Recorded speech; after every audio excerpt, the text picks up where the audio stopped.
Hello friends, चलिए आज की क्लास शुरू करते हैं। ये हमारी बीपीओ मेंस के लिए फोर्थ क्लास होगी। लास्ट क्लास में हमने क्या देखा था? उत्तर प्रदेश का पंचायती राज अधिनियम देखा था। उसको मैंने आपको बताया था कि ये अधिनियम आपके लिए इम्पोर्टेंट है। कम से कम ये अधिनियम आपका 3 से 4 टॉपिक और कवर कराएगा।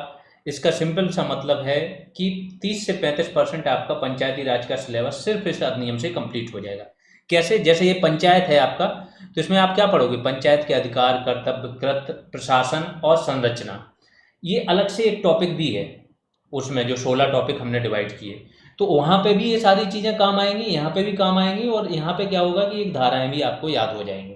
तो बहुत इंपॉर्टेंट टॉपिक है, बहुत ध्यान से पढ़ना। ये सेकंड पार्ट है। फर्स्ट पार्ट क्लास थर्ड में आपका आया था, जिन्होंने नहीं देखा वो जाके देख लें उसको। ठीक है, ये पार्ट आप लोग देखोगे पिछले पार्ट से काफ़ी सिंपल लगेगा, और लास्ट पार्ट और ज़्यादा सिंपल लगेगा। उससे छोटा भी है, वो 20 पेज की पीडीएफ थी, ये 14 पेज में आ गया है। तो ऐसे करके अब ये खत्म हो जाएगा। चलिए स्टार्ट करते हैं। अध्याय 4 है ये। वैसे आज के इसमें टॉपिक में आप क्या क्या जानने वाले हो? अध्याय 4 जानने वाले हो ग्राम पंचायत के अधिकार, कर्तव्य, कृत्य तथा प्रशासन। अध्याय 5वां जानने वाले हो कि ग्राम पंचायत की संपत्ति क्या होगी, निधि क्या होगी, कैसे काम करती है। अध्याय 6 में आप न्याय पंचायत देखोगे सारा, कि कैसे न्याय पंचायत बनती है, कौन उसके पंच होते हैं, सरपंच कौन बनता है, कैसे काम करती है, दीवानी मामले देख सकती है कि फौजदारी देख सकती है, कितना अर्थदंड लगा सकती है।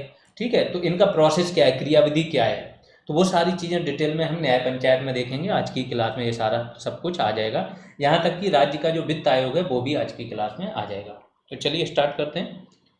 सबसे पहले अध्याय 4 में धारा 15 से शुरू होता है, तो धारा 15 जान लीजिए कि देखो, ये जितने भी काम हो रहे हैं पंचायतों के मामले में, एक ध्यान रखना, पंचायतें राज्य सरकार, मैक्सिमम चीज़ें तो राज्य सरकार ही डिफाइन कर देती है।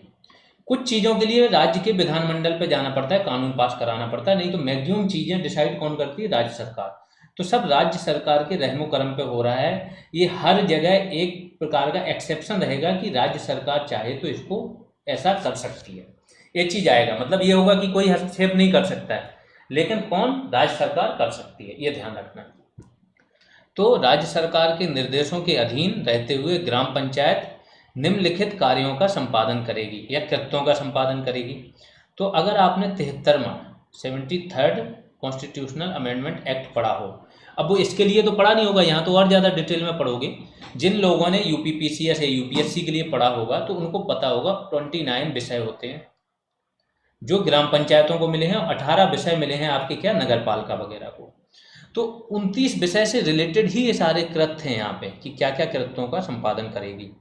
सबसे पहले 15(1), तो ये आपको ज़्यादा याद नहीं करना है। पिछली क्लास में भी किसी स्टूडेंट का आया था कि सर ये धारा 14 का 2 और 1 ये नहीं होगी, 14 का 2 ही आपने लिखा है, 1 भी लगेगा।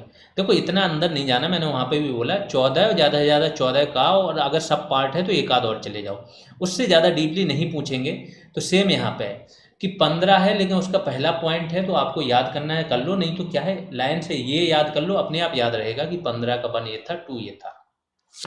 तो पहला कार्य क्या है इसका? कृषि और कृषि का विस्तार।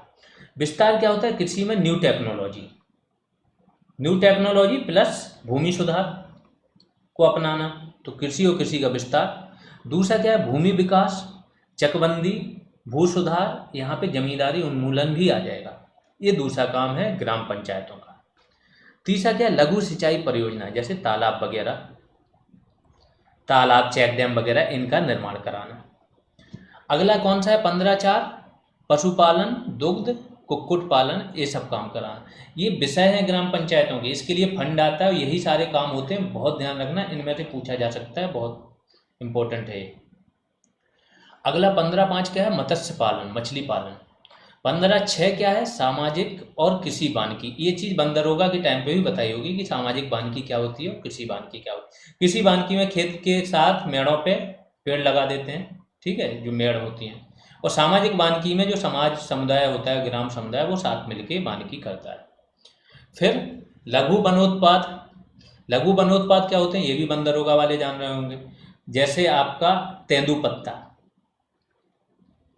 बीड़ी बनाने में यूज होता है, चिरौंजी। तो जो वन से जो उत्पाद प्राप्त होते हैं, लकड़ी के अलावा बाकी सारे उत्पाद लघु वन उत्पाद कहलाते हैं। फिर लघु उद्योग, लघु उद्योग और कुटीर उद्योग ये दोनों गांव के विषयों में आते हैं। फिर अगला चिकित्सा, स्वच्छता और टीकाकरण भी आता है इसी में। ठीक, जन्म या मृत्यु और विवाह का रजिस्ट्रीकरण, तो जन्म, मृत्यु तथा विवाह का रजिस्ट्रीकरण का कार्य भी ग्राम पंचायत संपन्न कराती है। फिर आपका 15-23 है, ये देखो बीच के जो थे ना ज़्यादा इंपॉर्टेंट नहीं थे, वो हटा दिए कि ज़्यादा लेंदी ना हो जाए। 15-28 इंपॉर्टेंट है, जो कमजोर वर्ग हैं समाज के, SC और ST विशेषतया, इनके कल्याण के लिए ग्राम समाज या ग्राम पंचायत क्या करेगी, योजनाएं चलाएगी। 15-29 क्या है, सार्वजनिक वितरण प्रणाली, PDS, पब्लिक डिस्ट्रीब्यूशन सिस्टम, इसका काम भी कौन, ग्राम पंचायत करेगी। अगली धारा पे चलते हैं, धारा 16 क्या कहती है। आपको क्या करना है, देखो अभी एग्जाम में बहुत टाइम है, कम से कम 3 मंथ हैं आप लोगों के पास। आपको क्या, इस चीज़ को जैसे ही आप दोहराओगे ना 2-3 बार, केवल पढ़ते रहना, बहुत आसान हो जाएगी। लास्ट टाइम में हमने 3 अधिनियम कराए थे, वन अधिनियम, वन्यजीव अधिनियम, भारतीय वन अधिनियम, ठीक है, वन संरक्षण अधिनियम, भारतीय वन अधिनियम। तीनों अधिनियम में कम से कम हर अधिनियम में 90 धाराएं थी, उनकी उपधाराएं भी थी। शुरुआत में हमने 40-40 धाराएं कराई, लास्ट में स्टूडेंट सामने ही डिमांड कर रहे थे सर जो छूट गई उनको भी करा दीजिए, क्योंकि उनकी वो पुरानी हो गई थी। इसलिए इस बार हमने क्या किया, मैक्सिमम धाराएं पहली ही क्लास में दे दी कि ये चीज़ आप डिमांड बाद में करोगे, क्योंकि याद जैसी होती जाएंगी ये आसान होता चला जाएगा। धारा 16 क्या है, कृत्य जो ग्राम पंचायत को दिए जा सकते हैं, तो ऐसे कार्य जो ग्राम पंचायत को सौंपे जा सकते हैं राज्य सरकार के द्वारा, या जो राज्य सरकार का प्राधिकारी है वो दे सकता है। तो प्राधिकारी के रूप में मेनली कौन होता है, या तो डिस्ट्रिक्ट मजिस्ट्रेट होता है, मुख्य प्राधिकारी तो यही होता है जिला का, या निचला कोई BDO वगैरह भी सौंप सकता है कोई छोटे मोटे काम है। ठीक, तो वन व्यवस्था, बंजर भूमि, चारागाह भूमि और खाली पड़ी भूमि, इन सब की व्यवस्था करना ये कार्य सौंपे जा सकते हैं किसको, ग्राम पंचायतों को। अगली धारा देख लेते हैं 16 का, ये क्या है कि ग्राम पंचायतों की अधिकार सीमा से अगर बाहर स्थित भी संस्थाएं हैं ना, तो ग्राम पंचायत को ये अधिकार होगा कि वो इन संस्थाओं को चंदा दे, फंड दे, एक प्रकार का दान दे। ठीक है, लेकिन ये दान कैसे देगा, राज्य सरकार की आज्ञा से, बिना इनकी आज्ञा से कुछ भी पत्ता नहीं हिलेगा। ठीक है, तो इनका जो अधिकारी होगा उससे आज्ञा लेना, मतलब राज्य सरकार से ही आज्ञा ले रहे हो आप।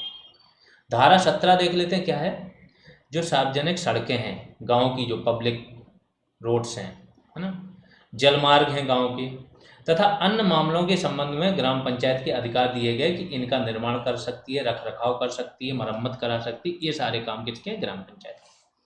फिर धारा 18 ये क्या बोलती है, सफाई हेतु कार्य, ग्राम पंचायतें जो हैं साफ सफाई के लिए, जो स्वच्छ भारत मिशन चल रहा है ना, इसके लिए ग्राम पंचायतों के लिए अलग से फंड आता है, ध्यान रखना।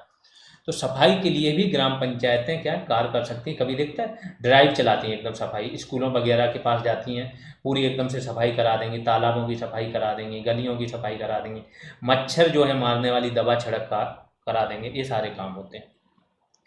धारा 19 क्या बोलती है, स्कूलों तथा अस्पतालों का संधारण और सुधार, मतलब स्कूल और अस्पताल हैं एक, तो इनको बनवाना, इसके बाद मरम्मत कराना, अपग्रेड कराना और सुधार करना, ये सारा काम किसका है, ग्राम पंचायत होगा।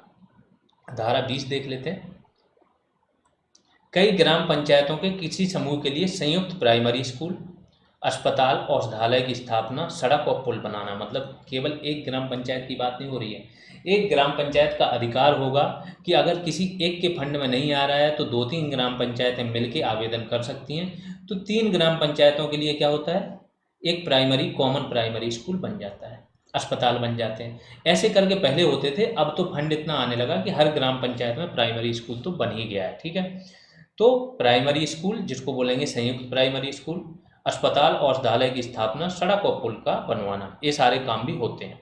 अच्छा, ये क्लास के बाद जैसे ये 3 पार्ट में खत्म होगा, अगला आएगा आपका क्षेत्र पंचायत अधिनियम,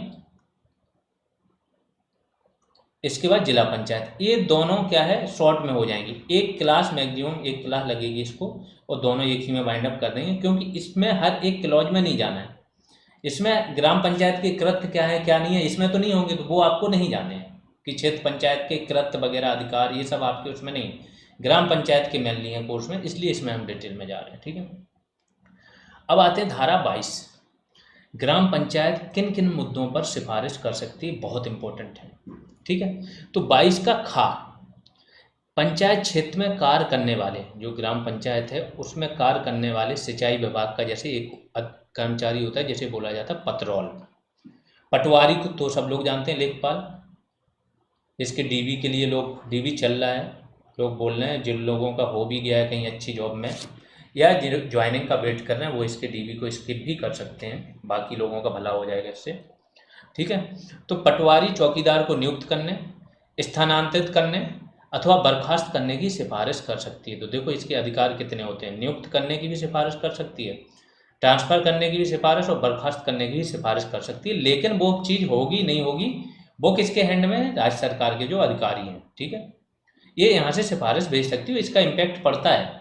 ट्रांसफ़र तो हो ही जाता है, अगर लेखपाल का ट्रांसफ़र कराना चाहे तो ग्राम पंचायत करा सकती है। धारा 23 में चले आते हैं। कुछ कर्मचारी, ऐसे सरकारी कर्मचारी जो पंचायत क्षेत्र के लिए काम कर रहे होते हैं, ग्राम पंचायत क्षेत्र के लिए, उनका कुछ मिसकंडक्ट, दुर्व्यवहार और बुरा आचरण। दुर्व्यवहार क्या है? दुर्व्यवहार है कि अगर वो किसी के साथ बात नहीं सुन रहे हैं, अपने काम को सही से नहीं कर रहे। बुरा आचरण मतलब भ्रष्ट आचरण। ये सब काम हो तो इसकी शिकायत पंचायत कर सकती है। जांच करने की, रिपोर्ट करने का भी अधिकार है।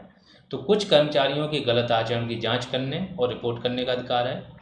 पंचायत में रहने वाले किसी व्यक्ति से विभिन्न कर्मचारियों के खिलाफ, मतलब ये व्यक्ति, कोई भी व्यक्ति जो पंचायत में रहता है वो क्या करेगा? रिपोर्ट करेगा, शिकायत करेगा। किसको? पंचायत को। तो यही लिखा है, ये शिकायत प्राप्त करने का अधिकार होगा और ये शिकायत आगे ट्रांसफ़र कर देगी किसको? पंचायत, जो उचित प्राधिकारी होगा उसको। तो पंचायत में रहने वाले किसी व्यक्ति से विभिन्न कर्मचारियों के खिलाफ कर्तव्य पालन में किसी औचार मतलब मिसकंडक्ट के संबंध में शिकायत। अब वो जो शिकायत है मौखिक नहीं, कुछ साक्ष्य भी देने पड़ेंगे। साक्ष्य सहित प्राप्त होने पर समुचित प्राधिकारी के पास भेजेगी, वो प्राधिकारी उस पर जांच करेगा और जांच रिपोर्ट ग्राम पंचायत को भेजेगा, मतलब अवगत करा देगा कि ऐसा ऐसा निकला इसमें। अगर कोई, अब किस किस के खिलाफ ये सब हो सकता है? कोई टीका लगाने वाला है जो ग्राम पंचायत में टीका लगाने का काम कर रहा है। पटवारी मैंने बोले, ये पटवारी और पतरौल। पतरौल कौन होता है? सिंचाई विभाग का। चौकीदार रहता है हर गांव में एक, वो चपरासी गांव का। कांस्टेबल भी जो गांव में ड्यूटी कर रहा है उसके खिलाफ भी ग्राम पंचायत क्या है? जांच की सिफारिश कर सकती है। सरकारी स्कूल के टीचर वगैरह, इनके खिलाफ भी ग्राम पंचायत क्या कर सकती है? सिफारिश कर सकती है कि इनके खिलाफ जांच की जाए। अब आते हैं धारा 25 पर। धारा 25 क्या है? राज्य सरकार द्वारा ग्राम पंचायत में सेवा हेतु कर्मचारियों की नियुक्ति। तो इन्होंने एक लिस्ट बना दी है, वो लिस्ट यहाँ देना उचित है नहीं क्योंकि काफ़ी बड़ी लिस्ट है, उसका कोई उपयोग नहीं है। लेकिन धारा 25 में उन कर्मचारियों का वर्णन है जिनको ग्राम पंचायत में सेवा हेतु राज्य सरकार क्या है? नियुक्त कर सकती है। ठीक है। अब पहला जो कर्मचारी होगा वो सबसे इम्पोर्टेंट है, वो है धारा 25 का में। कौन है वो कर्मचारी? सेक्रेटरी। कि सेक्रेटरी को नियुक्त करेगी। तो राज्य सरकार धारा 25(1) में, तो 25(1) ये है, इसमें एक कर्मचारियों की लिस्ट है। तो इनमें जिन जिन कर्मचारियों का वर्णन है 25(1) में, उनमें से एक को क्या? सेक्रेटरी नियुक्त करेगी। बस यही है। तो सेक्रेटरी नियुक्त करने वाली धारा कौन सी है? 25 का या 25(1). आगे चलते हैं। धारा 26, ग्राम पंचायतों के सदस्यों के अधिकार। क्या क्या अधिकार हैं ग्राम पंचायत के सदस्यों के? देखो, ग्राम पंचायत का हेड कौन होता है? प्रधान होता है। उसके कुछ सदस्य होते हैं, जो मैंने बताया था कि 1000 तक अगर जनसंख्या है गांव की तो 9 सदस्य होंगे। तो जब इतने सदस्य हैं तो इनके क्या है? कुछ अधिकार भी होंगे। तो कोई भी सदस्य जो है ना, वो किसी विषय से रिलेटेड, वो विषय होना चाहिए जो ग्राम पंचायत के अंडर में आता है, संकल्प प्रस्तुत कर सकता है उस विषय पर। ठीक है। प्लस किसी भी विषय पर प्रश्न भी पूछ सकता है। कोई भी कार्यवाही चल रही हो, कोई निर्माण कार्य चल रहा हो, कोई विकास का काम चल रहा है, उस विषय पर नीतिगत प्रश्न भी पूछ सकता है व्यक्ति। आगे चलते हैं। धारा 28। धारा 28 क्या बोलती है? न्याय पंचायत कौमा ग्राम पंचायत संयुक्त समिति। ठीक है। अन्य समिति का प्रत्येक सदस्य। तो न्याय पंचायत तो आपको पता है, ग्राम पंचायतों की संयुक्त समिति बनती है। मतलब एक ग्राम पंचायत है, 2 ग्राम पंचायत हैं, तो दोनों अगर मिलकर एक समिति बनाना चाहें तो इनकी एक संयुक्त समिति बन जाती है। तो ग्राम पंचायतों की संयुक्त समिति और अन्य समितियां जो ग्राम पंचायत बनाती है, इनके प्रत्येक सदस्य को क्या माना जाएगा? जनसेवक। ये कहाँ वर्णन है? उसी तरह माना जाएगा जो IPC 1860 की धारा 21 में वर्णित है। आगे चलते हैं। 28 का 28 क्या बोलती है? ग्राम पंचायत की एक भूमि प्रबंधक समिति होगी। सबसे इम्पोर्टेंट समिति यही है, क्योंकि ग्राम पंचायत गांव में होता क्या है? कृषि का कार्य, और भी जो आपको बनवाना है, चीज़ें चाहिए, तो वह भूमि चाहिए। तो भूमि के प्रबंधन के लिए एक भूमि प्रबंधक समिति होती है। वही इस भूमि को भी मैनेज करती है, बंजर भूमि को भी मैनेज करती है, मेले वगैरह त्यौहार वगैरह के लिए भी जो बाजारों के लिए भूमि चाहिए उसको भी मैनेज करती है। तो 28 खा में इसके कार्य दिए गए हैं भूमि प्रबंधक समिति के। क्या क्या हैं? ग्राम पंचायत की संपत्ति का प्रबंध करना, परीक्षण तथा नियंत्रण का भार इसी समिति पे होता है। वन तथा वृक्षारोपण रोकना, जैसे बंजर भूमि है तो इस पर वृक्षारोपण वगैरह होगा, तो उसको देखना और संगठित करना उसको अच्छी तरीके से। आगे संचार के साधन जो ग्राम पंचायत में निकले हुए हैं उनकी रक्षा करना, हाट बाजार मेलों का प्रबंध करना, जो हाट लगती है, बाजार मेले लगते हैं, उन सब का प्रबंध करना, तालाबों को बनवाना, तालाबों हेतु भूमि की व्यवस्था करना, जमींदारी उन्मूलन जो कानून है उसको लागू करवाना, ये सारे काम किसके हैं? भूमि प्रबंधन समिति के। अब देख लेते हैं ग्राम पंचायत की समितियां कौन कौन सी होती हैं। तो धारा 29 इससे रिलेटेड है। 28 का आपकी क्या है? भूमि प्रबंधक समिति होगी, ये लिखा है। भूमि प्रबंधक समिति के कार्य क्या क्या होंगे? 28 खा है। अन्य समितियों की बात कहाँ होगी? 29 में। तो ग्राम पंचायत की अन्य समितियां कैसे बनेंगी? जो राज्य सरकार के कानूनों में जो निर्देश दिए हैं उसी के आधार पर बनेंगी। ग्राम पंचायत समितियां गठित करेगी। जो समिति होगी उसमें कितने मेंबर होंगे? 6 मेंबर होंगे प्लस एक अध्यक्ष होगा। तो ठीक है, अध्यक्ष समेत 7 लोग होंगे। उनमें से भी कंडीशन लगाइए कि एक व्यक्ति एससी से होना चाहिए, एक व्यक्ति एसटी समुदाय से होना चाहिए अगर वहाँ पे है। अगर एसटी उस ग्राम में नहीं है तो नहीं होना चाहिए, एससी जनसंख्या नहीं है तो नहीं होना चाहिए, लेकिन अगर जनसंख्या है तो एक व्यक्ति एससी एसटी से, एक ओबीसी से, एक महिला होनी चाहिए इस समिति में जो सदस्य के रूप में काम करेगी। धारा 30 देख लेते हैं। 2 या अधिक पंचायतें मिलकर एक संयुक्त समिति बना सकती है। तो धाराएं जरूर याद रखना कि संयुक्त समिति का प्रावधान किस धारा में है, तो धारा 30 हो जाएगी। आगे चलते हैं। अध्याय 5वां, यहाँ पे अध्याय 4 जो ग्राम पंचायत है उसकी समितियां वगैरह समाप्त हो गई। अब देखेंगे हम अध्याय 5। अध्याय 5 में क्या है? भूमि का अर्जन। ग्राम पंचायत की जो भूमि है कैसे अर्जित करती है, उस भूमि का कैसे यूज करती है। ग्राम निधि, निधि मतलब फंड, फंड मतलब पैसा। तो जैसे देश की निधि होती है संचित निधि, राज्य की भी एक संचित निधि होती है, ऐसी एक ग्राम निधि होती है। उसमें पैसा कहाँ से आएगा? केंद्र से भी कुछ अनुदान मिलता है पंचायतों को, एक फिक्स हिस्सा भी मिलता है, वो जाता है। राज्य से एक फिक्स हिस्सा मिलता है राज्य के करों का, वो जाएगा। राज्य से अनुदान मिलेगा, वो मिलेगा। प्लस पंचायतें, जैसे ग्राम पंचायत है तो वो अपने कुछ कर लगाती है, कुछ शुल्क वसूलती है, कुछ जुर्माना लगाती है, कुछ संपत्तियों को बेच के भी ये सब पैसा क्या है? ग्राम पंचायत कमाती। ये सारा पैसा कहाँ चला जाएगा? इसी में, निधि में। अब आते हैं निधि पर। धारा 32 क्या बोलती है? प्रत्येक ग्राम पंचायत हेतु एक ग्राम निधि होगी, एक फंड होगा। ठीक है। धारा 32 का बहुत इंपॉर्टेंट है, राज्य वित्त आयोग की बात करता है। जब फंड की बात आ गई तो वित्त आयोग आना जरूरी है। इस वित्त आयोग का जिक्र कब? जो 73rd कॉन्स्टिट्यूशनल अमेंडमेंट एक्ट है इसमें किया गया था, इसी के आधार पर बना था। तो सीधा आ जाते हैं कि इसमें राज्यपाल को निर्देश दिया गया था कि राज्यपाल 73 में संविधान संशोधन लागू होने के 1 वर्ष के अंदर जितने भी शीघ्र हो, मतलब ज़्यादा से ज़्यादा आप 1 साल ले सकते हो, लेकिन उसमें लिखा है यथाशीघ्र एक वित्त आयोग का गठन करेंगे। और जब ये वित्त आयोग का गठन हो जाएगा तो इसकी जो सिफारिशें होंगी वो तो चलती रहेंगी, 5 साल तक इसका कार्यकाल होगा। 5 साल के बाद क्या करेंगे? तीनों पंचायतों के लिए फिर से एक वित्त आयोग का गठन करेंगे। तो बस ऐसे चलता रहेगा कि 1 वर्ष के अंदर पहला कर देना और हर 5 साल पे फिर अगले वित्त आयोग का गठन करना, ये राज्यपाल का काम होगा। ठीक है।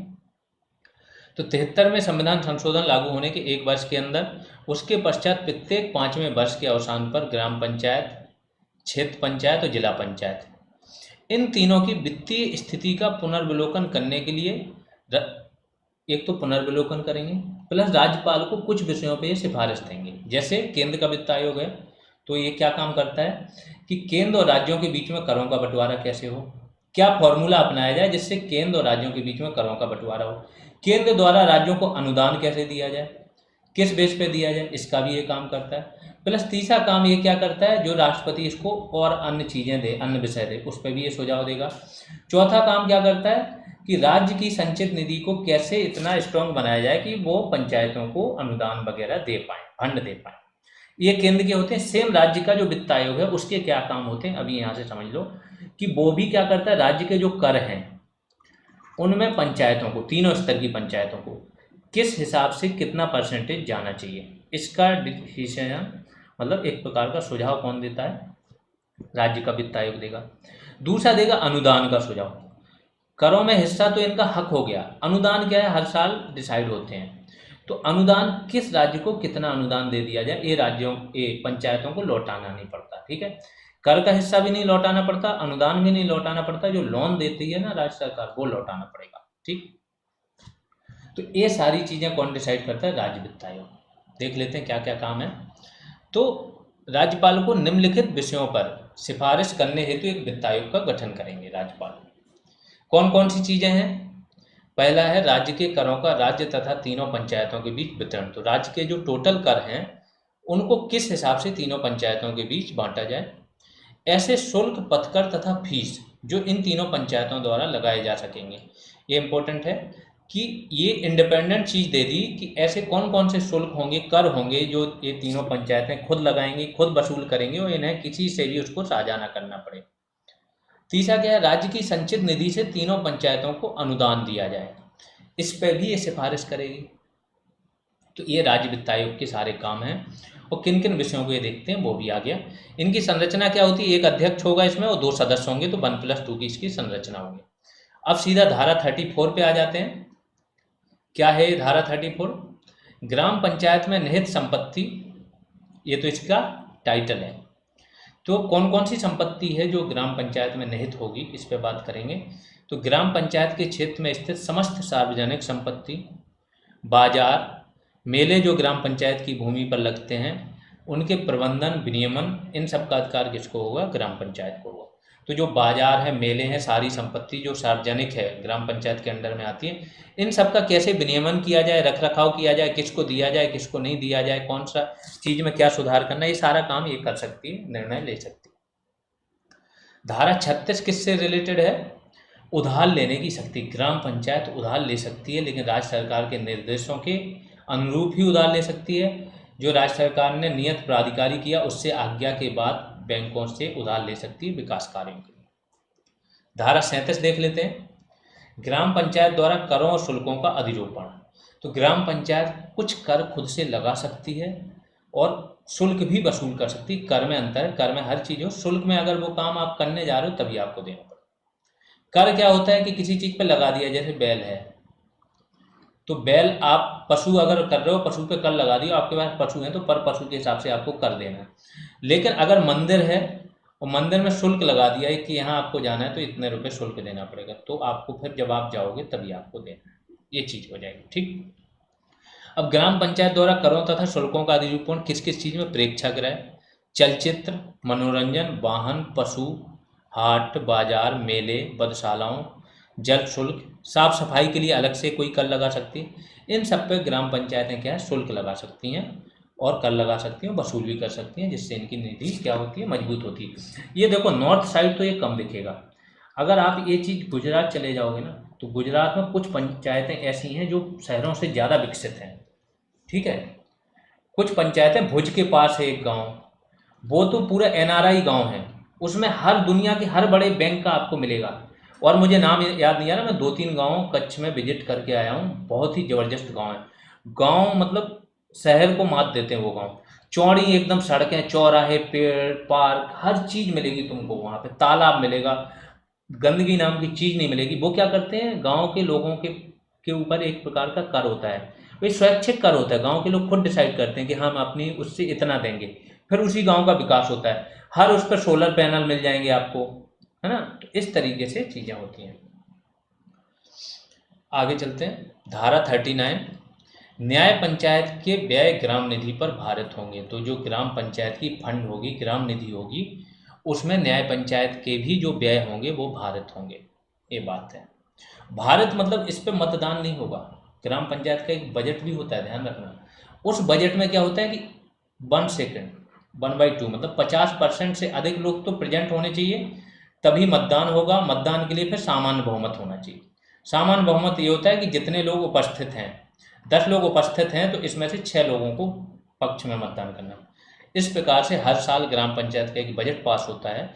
लेकिन जो चीज़ भारत होती है, भारत में क्या होता है, फिर उस पर वोटिंग नहीं होगी, सीधा आपको देना ही पड़ेगा।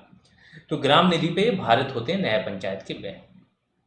धारा 40 देख लेते हैं, लेखा परीक्षा से। अब जो भी व्यय हो रहे हैं, कार्य हो रहे हैं, तो इनसे संबंधित कागजात सुरक्षित रखने पड़ते हैं और इसका समय समय पर लेखा परीक्षण कराना पड़ता है। और दोनों के, चाहे ग्राम पंचायत हो चाहे न्याय पंचायत हो, इन दोनों का लेखा परीक्षण होता है। धारा 40 इससे रिलेटेड है। अगली धारा देख लेते हैं, धारा 41, ग्राम पंचायत का बजट। तो जो मैंने अभी बताया कि इनका एक बजट होता है, हर साल आता है, 1 अप्रैल से इनका बजट शुरू होता है, मतलब जो बजट ईयर है वो इनका शुरू हो जाता है। बजट पास कराने हेतु पंचायत के सदस्यों की, जो लोग हैं सदस्य टोटल, जैसे 1000 से कम है जनसंख्या तो एक अध्यक्ष होगा, 9 सदस्य होंगे। इन सदस्यों में कम से कम नहीं तो 1/2 या उससे अधिक उपस्थित होने चाहिए, तो कम से कम नहीं तो 5 तो उपस्थित ही होने चाहिए। फिर इनके जो वोटिंग और मतदान करने वालों का बहुमत है, तो टोटल 3 लोग, अगर 5 उपस्थित हैं तो 3 लोग इसके पक्ष में मतदान करेंगे, तभी ये बजट पारित होगा साधारण बहुमत से। अब यहाँ पे आपका निधि वगैरह संपत्ति वाला टॉपिक खत्म हो गया। अब आते हैं न्याय पंचायत। सबसे ब्रॉड यही है, सबसे ज़्यादा धाराएं इसी में मिलेंगी। न्याय पंचायत होती क्या है पहले समझ लो। देखो, कोर्ट है, कोर्ट में क्या चलती हैं चीज़ें कि हाई कोर्ट जाओ, सुप्रीम कोर्ट जाओ, जिला कोर्ट होते हैं। जिला में सेशन कोर्ट हो गए आपके, और सत्र न्यायालय और जिला न्यायालय, ठीक है। ये जिला के हो गए। इसके अंदर अधीनस्थ न्यायालय हो गए, परिवार न्यायालय, ग्राम न्यायालय। तो एक ऐसी ही होती है न्याय पंचायत। न्याय पंचायत को क्यों बनाया गया कि पहले भी जो निर्णय दिए जाते थे, गांव के मसले सुलझाए जाते थे, वो गांव के जो बुजुर्ग होते थे, ज्ञानी लोग होते थे, वो बैठ के सुलझाते थे। तो यहाँ से जब अगर कोई मैटर यहीं पर सुलझ सकता है तो ऊपर क्या है, मुकदमे का बोझ कम होगा। जो करोड़ों में मुकदमे सुनवाई नहीं हो पा रही वो कम होगी, इसलिए न्याय पंचायत बनाई गई। न्याय पंचायत में कैसे काम करेगा कि जो ग्राम पंचायत के सदस्य हैं, तो सबसे पहले तो ग्राम पंचायत के सदस्यों को चुना होगा। फिर जो सरकार का निहित प्राधिकारी होगा वो इन्हीं सदस्यों में से, जितने पंचों की व्यवस्था है वहाँ की न्याय पंचायत में, जितने की जनसंख्या के आधार पर जरूरत है, इन्हीं सदस्यों में से चुन लेगा। जैसे ही ग्राम पंचायत के सदस्य न्याय पंचायत में आएंगे तो उनको बोला जाएगा पंच। जब वो पंच बन गए तो वो यहाँ से सदस्य नहीं रहेंगे। फिर यहाँ जो सदस्यों की वैकेंसी होगी वो अपने आप दोबारा भरी जाएगी। इसका मतलब है 2 पदों पर कोई व्यक्ति नहीं रहेगा। इन्हीं पंचों में से इनका एक हेड चुना जाएगा, जिसे सरपंच बोला जाएगा, और एक उप हेड चुना जाएगा जो उप सरपंच होगा, ठीक है। इस प्रकार से चुनेगा। अब इनकी बेंचें बना दी जाएंगी, 5 बेंचें बनेंगी जो अलग अलग विषयों पर सुनवाई करेंगी। बेंच में एक सभापति होगा जो हेड करेगा उस बेंच को, कार्रवाई वगैरह कैसे होगी वो। अगर किसी बेंच में आपका इसका सरपंच है या उप सरपंच है तो वो अपने आप सभापति भी बन जाता है। इस प्रकार से एक टाइप की कोर्ट की व्यवस्था है। बस इनके कुछ प्रतिबंध हैं कि ये दंड, जो कारावास है ना, जेल में कारावास का दंड नहीं ले सकती। निरुद्ध तो करा सकती हैं, हिरासत में तो ले सकती हैं, हिरासत में ये भेज सकती हैं किसी व्यक्ति को, डिटेन करवा सकती हैं, सब चीज़। लेकिन जो फाइनल वर्डिक्ट आएगा उसमें किसी व्यक्ति को ये नहीं बोल सकती कि तुम्हें 2 साल की कारावास होगी, 3 साल की। जो ये अर्थदंड ज़्यादा देती हैं, अर्थदंड में 100 रुपये, मैक्सिमम जितने दंड मिलेंगे 100 रुपये तक ही हैं। इन पर पुराना बना कानून है, ज़्यादा दंड की व्यवस्था है नहीं। बट ये है कि इनका एक आगे चल के विवादों को निपटाने में बड़ा योगदान आता है, ठीक है। तो अब देख लेते हैं धारा 42 क्या बोलती है। राज्य सरकार का जो विहित प्राधिकारी है वो जिलों को मंडलों में विभक्त करेगा। हर मंडल पे क्या होगी, एक न्याय पंचायत होगी, तो जिलों को जितने भी मंडलों की जरूरत होगी न्याय पंचायतों की, उसमें विभक्त करेगा, और प्रत्येक मंडल के लिए एक न्याय पंचायत होगी, ये इसमें लिखा है। तो न्याय पंचायत का क्षेत्र क्या होगा, एक मंडल होता है जो क्षेत्राधिकार होता है। सदस्य संख्या क्या होगी, कम से कम 10 सदस्य होने चाहिए और अधिकतम 25। तो 10 से 25 के बीच में इसमें सदस्य हो सकते हैं, वो भी जरूरत के अनुसार। स्थान के रिक्त होने पर भी ये पंचायतें काम करेंगी। कोई ये नहीं बोल सकता जिसका भी केस चल रहा है कि इसमें स्थान रिक्त हैं तो अभी इनका निर्णय मान्य नहीं करेंगे। नहीं, स्थान रिक्त है तब भी काम करती रहेंगी और माना जाएगा। अब आते हैं धारा 43 पे। ये है पंचों की नियुक्ति कैसे होगी, इनका कार्यकाल क्या होगा। तो कार्यकाल यहाँ से समझ लो, भी इनका कार्यकाल वही होगा जो पंचायत का कार्यकाल होगा। ग्राम पंचायत जिस दिन चुनी गई, सपोज करो उसके 5 दिन बाद आपकी न्याय पंचायत चुन ली गई, तो इसका न्याय पंचायत का कार्यकाल क्या है, जिस दिन चुनी गई तब से शुरू होगा, मतलब 5 दिन लेट। लेकिन ये काम तभी तक करेगी जब तक पंचायत का कार्यकाल है। तो सिंपल सा है कि फिक्स इनका कार्यकाल नहीं, डिपेंड करता है ग्राम पंचायत के कार्यकाल। अगर बीच में इन्होंने कुछ गड़बड़ की, तो मैंने बोला कि राज्य सरकार तो हेड होती है इसकी, तो ये हटा भी सकती है जो न्याय पंचायत के सदस्य वगैरह हैं उनको। तो विहित प्राधिकारी जो राज्य सरकार का है वो क्या करेगा, ग्राम पंचायत सदस्यों में से नियत सदस्यों को जितनी जरूरत है पंच नियुक्त कर देगा। किन में से, ग्राम पंचायत के सदस्यों में से। तो पहले तो ग्राम प्रधान चुना जाएगा, उस पंचायत के सदस्य चुने जाएंगे, उनमें से ही क्या बनेगी, न्याय पंचायत बनेगी। और जैसे ही न्याय पंचायत में वो लोग चुने जाएंगे उनको बोला जाएगा पंच, और जैसे ही पंच बनेंगे उनको ग्राम पंचायत के सदस्य के रूप में इस्तीफा देना पड़ेगा। तो ऐसे व्यक्ति ग्राम पंचायत के सदस्य नहीं रहेंगे, जो वैकेंसी ग्राम पंचायत के सदस्य के रूप में आएंगी उनको फिर से भर लिया जाएगा। अगर प्राधिकारी को पर्याप्त उम्मीदवार नहीं मिलते हैं, ठीक है, जो सरकार का अधिकारी है, तो वो क्या करेगा, ग्राम सभा। अब ग्राम पंचायत और ग्राम सभा में अब तक तो आपको अंतर पता चल जाना चाहिए। ग्राम सभा बड़ी होती है, ग्राम सभा में गांव के 18 वर्ष से ऊपर के सभी वो लोग जिनका नाम मतदाता सूची में दर्ज है सब आ जाते हैं। और पंचायत क्या होती है, जब ये लोग अपने में से ही जिन लोगों को चुनते हैं वोटिंग द्वारा, तो या तो वो पंचायत के सदस्य बनते हैं या प्रधान बनता है, वो मिलके बनाते हैं पंचायत। तो पंचायत में गिने चुने 10 या 12 लोग होते हैं, इसमें 1000 भी हो सकते हैं, 5000 भी हो सकते हैं, ठीक है। तो अगर प्राधिकारी को पर्याप्त उम्मीदवार नहीं मिले तो वो ग्राम सभा सदस्यों में से ही नामांकन कर सकता है और किसी को भी पंच बना सकता है। तो पंचों का काम क्या होता है, न्याय करना, ये ध्यान रखना। पंच का काम न्याय करना होता है और सरपंच इनका हेड होता है। ये अपने में से ही एक व्यक्ति को सरपंच चुनते हैं, एक को उप सरपंच। एमपी में आप जाओगे तो जो प्रधान होता है उसी को सरपंच बोला जाता है, तो एमपी वाले कंफ्यूज ना हो। सरपंच मेनली न्याय करने के लिए पद बनाया गया था और ग्राम प्रधान पंचायत का हेड होता है। धारा 44 क्या बोलती है, सरपंच तथा सहायक सरपंच का निर्वाचन, इनका चयन पंचों द्वारा अपने में से ही किया जाता है। तो जितने भी पंच वो जो प्राधिकारी है सरकार का, जितने लोगों को पंच बनाए, जब पंच बन गए सारे लोग, तो वो पंच क्या करेंगे, आपस में बैठक करके अपने में से ही सरपंच और उप सरपंच का चुनाव करेंगे या सहायक सरपंच का। धारा 45 क्या बोलती है, पंच का कार्यकाल पंचायत के कार्यकाल तक रहेगा बशर्ते उसे अन्य वजहों से हटाया ना गया हो, ये चीज बता चुका हूँ। धारा 47 पे आते हैं, पंच सरपंच विहित प्राधिकारी को संबोधित करते हुए त्यागपत्र दे सकते हैं। तो अगर किसी को भी त्यागपत्र देना हो तो कोई पंच है, मतलब जो सदस्य न्याय पंचायत के, सरपंच हो या उप सरपंच या सहायक सरपंच, ये सब उस प्राधिकारी को विहित करके या संबोधित करते हुए त्यागपत्र दे सकते हैं। धारा 49 देख लेते हैं।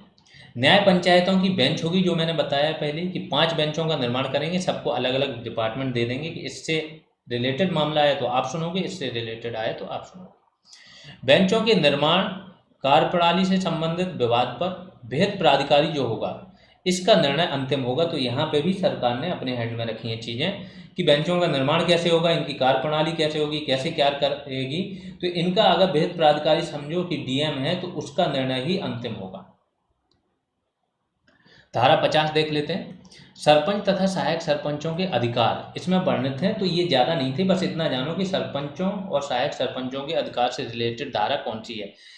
अब क्या क्या अधिकार होंगे कि बेंचों का निर्माण क्या, कौन सा व्यक्ति किस बेंच में होगा, कौन इसका सभापति बनेगा बेंच का, ये सब चीज़ें निर्णय, किस दिन बैठेगी किस दिन नहीं बैठेगी, कैसे निर्णय दिया जाएगा, ये सारी चीज़ें सरपंच और सहायक सरपंच मिलकर डिसाइड कर लेते हैं।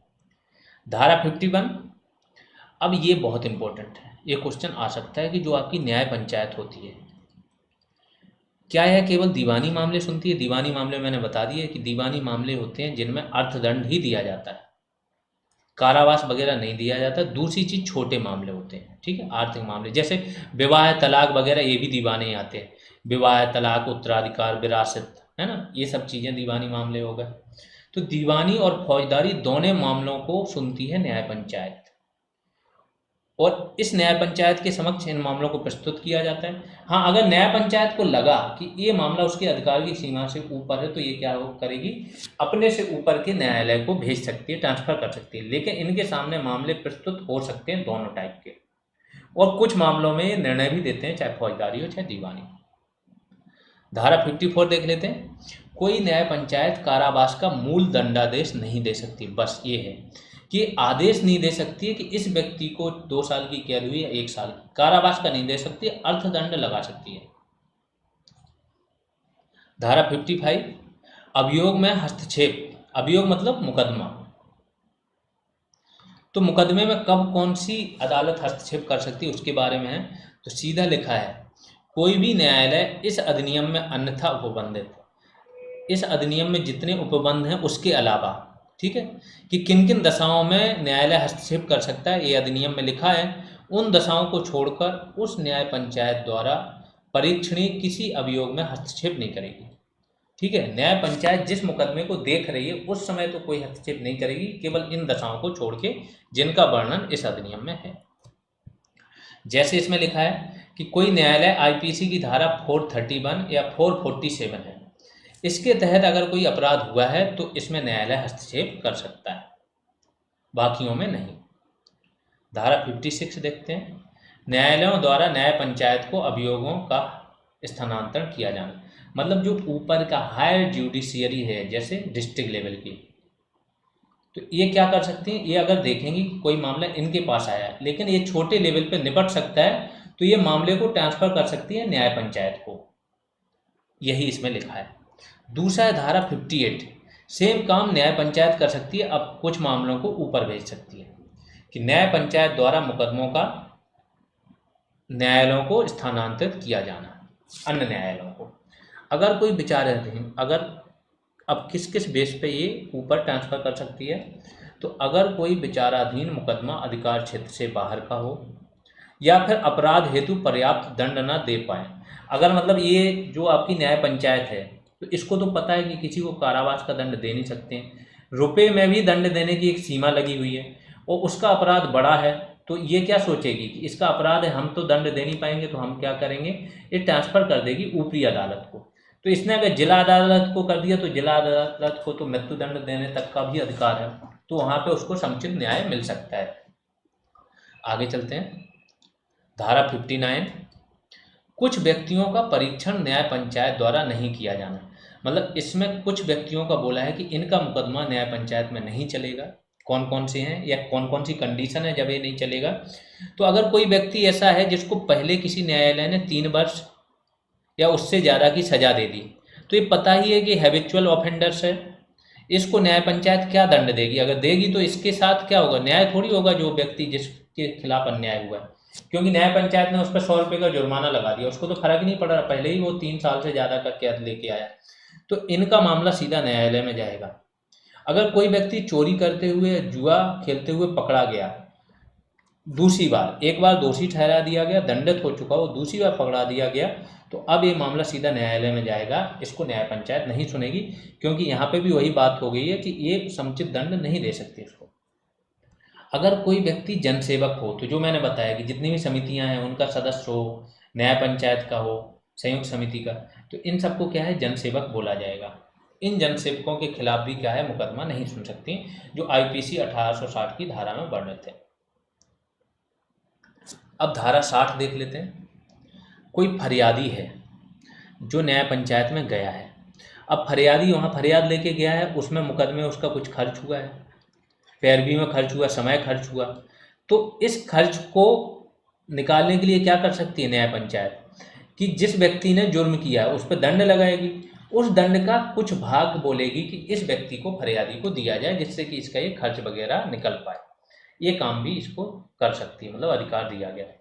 तो फरियादी को प्रतिकर वसूले गए दंड का कुछ भाग या संपूर्ण दंड जो वसूला गया मुकदमे व्यय क्षतिपूर्ति के रूप में क्या दे सकती है।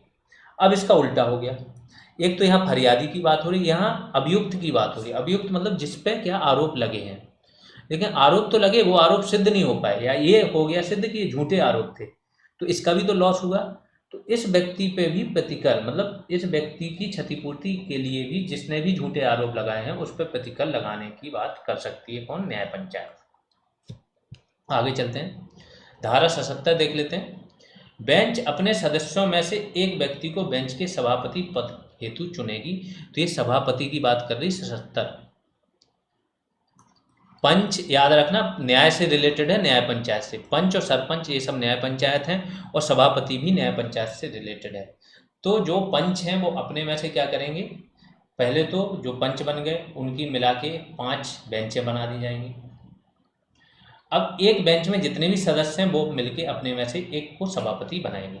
अब किसी में जो सरपंच है, किसी बेंच में तो सरपंच होगा तो अपने आप सभापति बन जाएगा, किसी बेंच में उप सरपंच है वो भी अपने आप सभापति बन जाएगा। तो क्या करेंगे, सभापति पद हेतु चुनेंगे जो कार्रवाई का संचालन करेगा, परंतु यदि सरपंच या उप सरपंच बेंच का सदस्य तो अपने आप सभापति बन जाएगा। धारा 78, ये चीज़ तो आपने उसमें देखी होगी लोकसभा में, जो लोकसभा की समितियां होती हैं तो लोकसभा का स्पीकर जिस समिति में होगा वो अपने आप उसका अध्यक्ष होता है, या डिप्टी स्पीकर जिस समिति में होगा तो वो अपने आप अध्यक्ष हो जाएगा। धारा 78, संबंधित पक्षों की अनुपस्थिति में वादों तथा मामलों का खारिज किया जाना। अगर जो है जिसने एक तो केस किया, मुकदमा किया, और दूसरा है जिस पे आरोप लगा, आरोपी, दोनों व्यक्ति अगर या तो दोनों अनुपस्थित हैं या एक अनुपस्थित है तो न्याय पंचायत एक आध मौका देगी, फिर भी ये उपस्थित नहीं हो रहे हैं तो न्याय पंचायत को यह अधिकार होगा कि या तो केस को ये रद्द कर दे या फिर अपने हिसाब से जो फैसला इसको उचित लगे वो सुना दे। क्योंकि दूसरे व्यक्ति को मौका दिया, वो अपना पक्ष नहीं रख रहा है, तो ये यही मान के चलेगी कि जो पक्ष इसके सामने आ गया। प्राकृतिक न्याय का सिद्धांत क्या बोलता है कि दोनों पक्षों को सुनो आप, चाहे आपको साफ साफ क्यों ना दिख रहा हो कि ये इस व्यक्ति ने ये किया है, क्राइम किया, फिर भी आप दोनों पक्षों को सुनो, फिर क्या है निर्णय दो, तो इसका पालन होगा। लेकिन दूसरा पक्ष आ ही नहीं रहा है अपना पक्ष रखने, तो न्याय पंचायत क्या करेगी, अपने हिसाब से निर्णय दे सकती है। धारा 79 पढ़ लेते हैं। न्याय पंचायत अपने निर्णयों को पुनरीक्षित अथवा परिवर्तित नहीं करेगी। ये भी इम्पोर्टेंट धारा है कि जैसे हाई कोर्ट है, सुप्रीम कोर्ट है, इनको क्या है, अपने निर्णयों की समीक्षा करने का अधिकार है।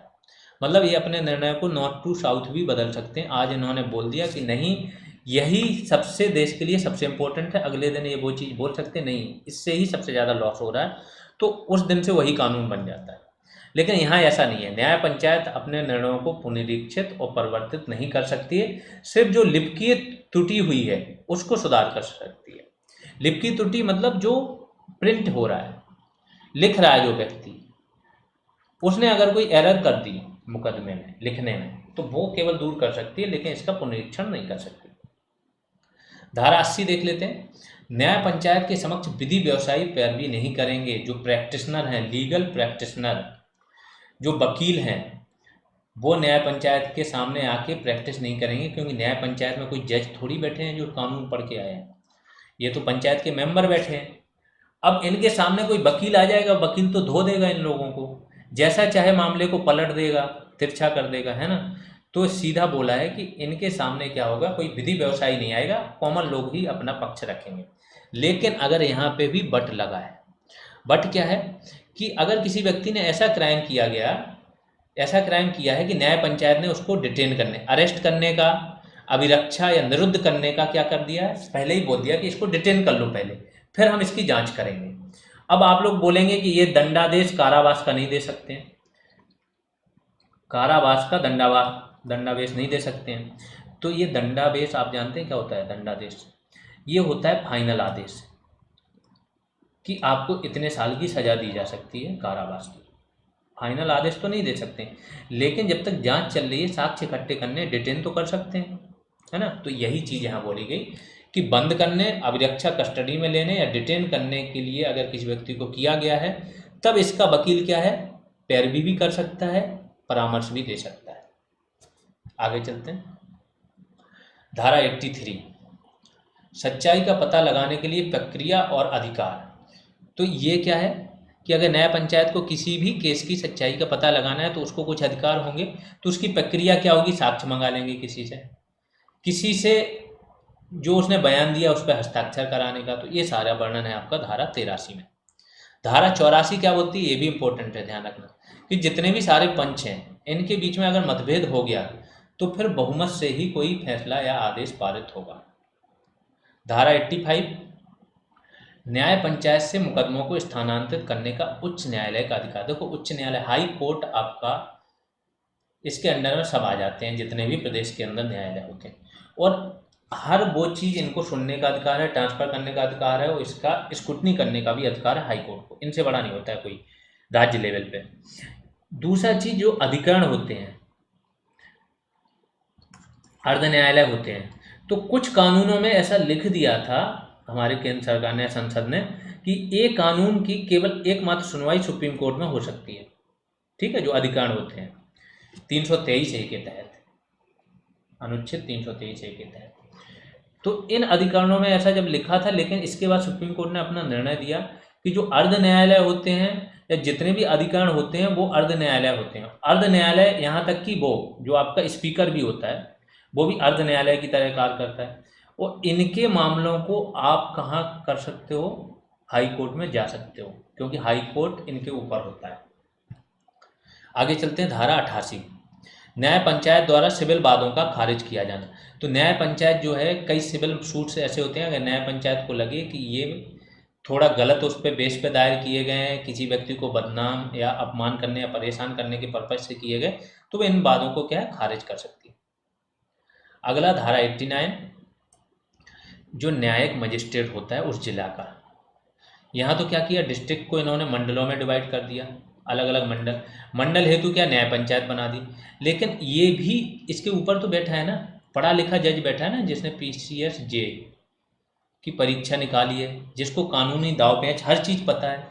तो वो क्या होता है, न्यायिक मजिस्ट्रेट होता है फौजदारी मामलों के लिए, और मुंसिफ अदालत होती है दीवानी मामलों के लिए। तो या तो न्यायिक मजिस्ट्रेट होगा या मुंसिफ होगा।